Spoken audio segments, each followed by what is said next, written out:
Hey everybody, it's Sam Walker, SamWalkerOBXNews.com, late Tuesday evening. And, well, what a day it's been. What a couple of days it's been so far. We got a long ways to go with Hurricane Erin. So, just a quick update for you tonight. As you catching this on Wednesday morning, we'll obviously have updated information from the National Weather Service and National Hurricane Center after the 5 a.m. advisory, although don't expect any changes because now that we're in the warning stage, that means we're within 36 hours of everything happening. Not a lot of changes expected. So basics are tropical storm warning from Duck South, tropical storm watch for Currituck County, both the mainland and the beaches. That may change Wednesday morning because we'll be within 36 hours of possible tropical storm force winds.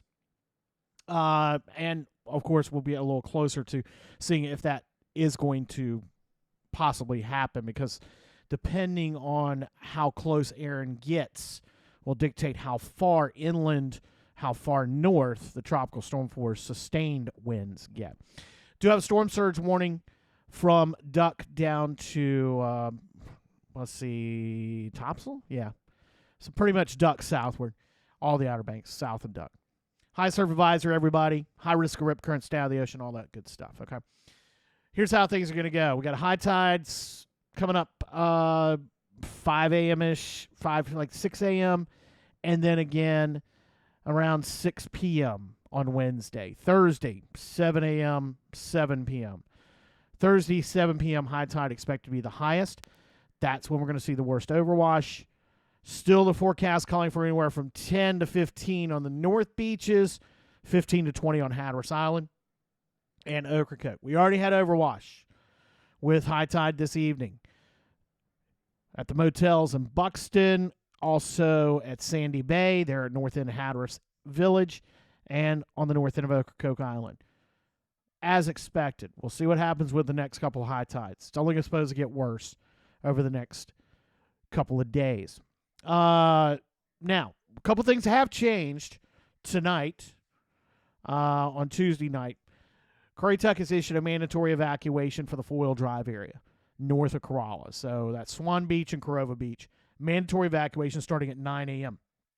That is after high tide in the morning. So that 3-hour window, why wasn't it at sunrise at 6 a.m.? Now they're going to wait till 9 a.m. That gets at 3 hours after high tide. That'll allow at least the surf to back off a little bit so folks can get out of there that want to leave. It also kicks in, of course, the insurance policies. Of course, we still have the mandatory evacuation continuing for residents and visitors for Hatteras Island and Ocracoke Island. Don't expect any other evacuation orders.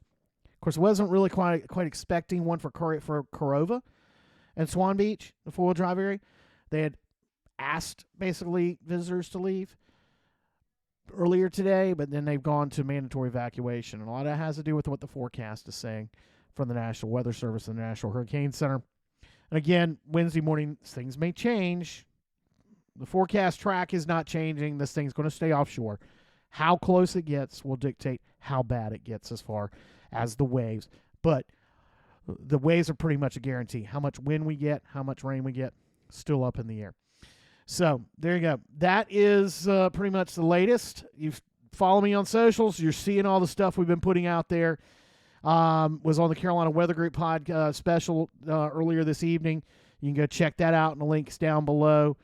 So we'll keep you up to date right here and at SamWalkerOBXNews.com. All right? We'll see you later.